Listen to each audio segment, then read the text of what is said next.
तो यदि हमने 3000 साल उस पीड़ा को झेली है, तो क्या सामने वालों को 10 साल झेलने का अधिकार नहीं है? सबसे बड़ी बात यह है कि यदि अब भी हम नहीं जागे तो निश्चित रूप से मान के चलना कि ये आखिरी पीढ़ी है। अभी मैं राजगढ़ गया था, तो राजगढ़ में हमारे एक कर्मचारी साथी मिले। वो अपनी सरनेम जो है वो अपनी कास्ट के हिसाब से लगाते हैं। तो मैंने पूछा उनको, मैंने कहा यार बहुत सारे लोग जो है अपने कास्ट के को सरनेम के रूप में नहीं लगाते हैं, आपने अपने नाम के आगे भील क्यों लिखा हुआ है? तो उन्होंने कहा साहब ये भील मेरी अस्मिता है, मेरी पहचान है, इसके बिना मेरी कोई पहचान नहीं है। अगर मैं भील की जगह कुछ और लिख दूंगा तो मेरी अपनी पहचान खो जाएगी। तो मेरा ये मानना है कि हम अपने बच्चों को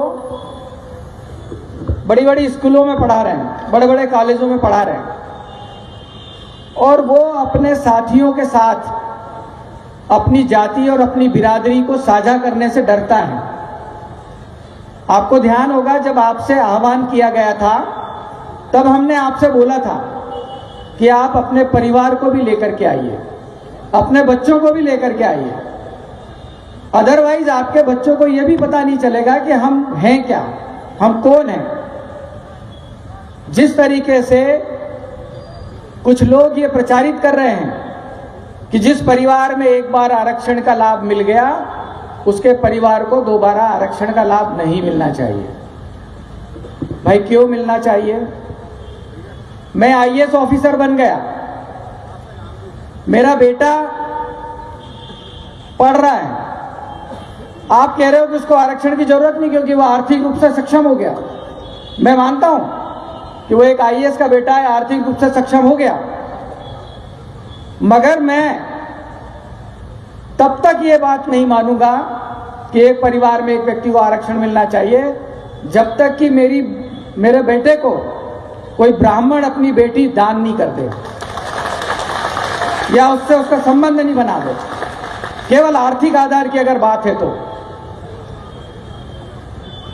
जब तक ये रोटी बेटी का व्यवहार नहीं होता तब तक हमको समाज के पिछड़ेपन के कारण, सामाजिक पिछड़ेपन के कारण हमें आरक्षण की पात्रता मिलती रहेगी।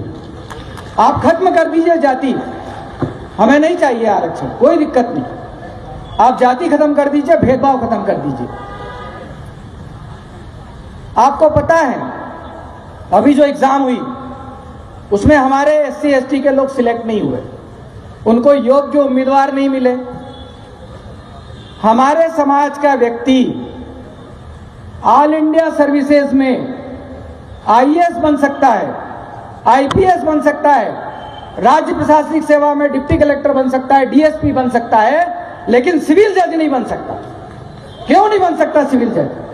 आखिर ऐसे सिविल जज की क्या पात्रता है जो हमारा व्यक्ति नहीं बन सकता? हमारा बेटा, हमारा बच्चा, हमारे समाज का व्यक्ति, हमारे समाज की बेटियां क्लेट क्लियर करने के बाद में दिल्ली, बॉम्बे, बड़े बड़े शहरों में जाकर के वकालत की डिग्री हासिल करते हैं, एलएलबी करते हैं, एलएलएम करते हैं, उसके बाद एग्जाम दे करके बड़े बड़ी सर्विसेज में सिलेक्ट हो जाते हैं। उनके पासिंग मार्क्स 75% से ऊपर है। लेकिन सिविल जज की ऐसी कौन सी एग्जाम होती है जिसमें हमारा बच्चा 40%, 50% मार्क्स नहीं ला सकता?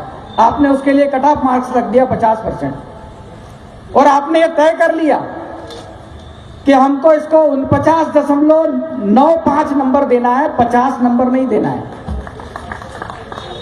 आपने देख लिया कि इंटरव्यू में हमको इसको 20 नंबर नहीं देना है, इसको 19.5 नंबर देना है। तो भाई कौन सिविल जज बना देगा हमारे बच्चों को? ये कौन सा आरक्षण है? ये कौन सा नियम है? और ये कौन कर रहा है? ये हमारा हाईकोर्ट कर रहा है, जिससे हम न्याय की उम्मीद करते हैं, जिससे हम बाबा साहब के संविधान के हिसाब से चलने की गारंटी मानते हैं, जिसको ये वहीं से हो रहा है। मेरा सिर्फ आपको ये कहना है कि जिस तरीके से जुडिशरी से, न्यायपालिका से आपका बीज समाप्त किया जा रहा है। बीज समझते हो ना आप, कि जब हमारा बेटा सिविल जज बनेगा तभी वो हाई कोर्ट जज तक पहुंचेगा, अदरवाइज और कोई चांस नहीं है। तो आपने अगर बीज ही नष्ट कर दिया तो आप करोगे क्या? न्याय की उम्मीद किससे करोगे? अगले 15 साल, 20 साल, 25 साल कितने जस्टिस गवाही आ जाएंगे हमारे लिए, हमारे समाज की बात करने वाले? कोई बनेगा क्या? इसलिए मैं बोल रहा था कि ये हमारी आखिरी पीढ़ी है और इस पीढ़ी के लिए लड़ने का जो दायित्व है वो सिर्फ हमारा है और हम ही इसके लिए लड़ सकते हैं। अभी बहुत सारे लोग हैं जो अपने समाज को, अपनी जाति को छिपाने का प्रयास करते हैं।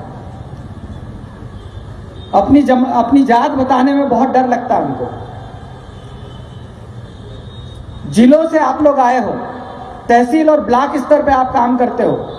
आपने देखा होगा यदि आपका बॉस अनरिजर्व्ड हो तो वो बिल्कुल आपका बहुत जरूरी है। बोलने को बहुत सारी चीजें हैं और कई बार अभी हम लोग वीडियो कॉन्फ्रेंसिंग के माध्यम से रूबरू हो चुके हैं। अभी राजगढ़ में जो जिला स्तरीय कार्यक्रम हुआ था उसमें भी हम लोगों ने आपस में बातचीत करी थी। मेरी बातचीत का जो सारांश है वो सारांश यही है कि हमें अपना अस्तित्व कैसे बचाना है, हम अपने अस्तित्व को कैसे बचा सकते हैं।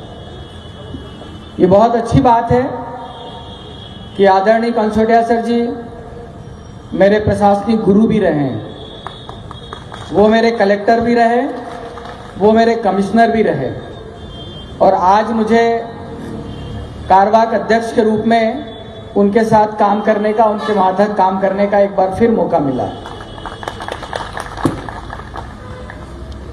जहां तक हम लोगों के जो अस्तित्व की बात है, मैं आपको बताना चाह रहा हूं कि सब कुछ ठीक नहीं चल रहा है।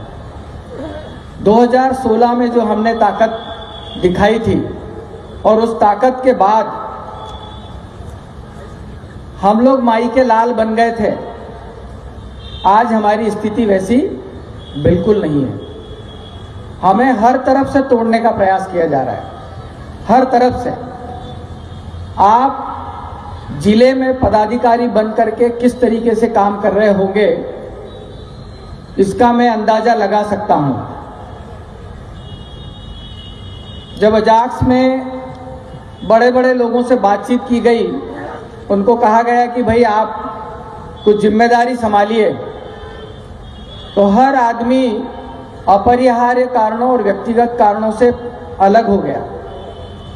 इन लोगों को हमको पहचानना पड़ेगा कि जब आपको समाज के लिए, संगठन के लिए काम करने का मौका मिला था तब आपके व्यक्तिगत कारण आड़े आए थे, लेकिन यही जब रिटायरमेंट के बाद जब आपके सामने राजनीति में उतरेंगे तब आपके व्यक्तिगत कारण उनके सार्वजनिक जीवन में रोड़ा बनना चाहिए। कई बार ऐसा होता है, कहते हैं हम लोग कि बदले की भावना से काम नहीं करना चाहिए, लेकिन क्या हमारे साथ हमेशा से बदले की भावना से काम नहीं हुआ है? उसको प्रमोशन ना मिले, आरक्षण न मिले।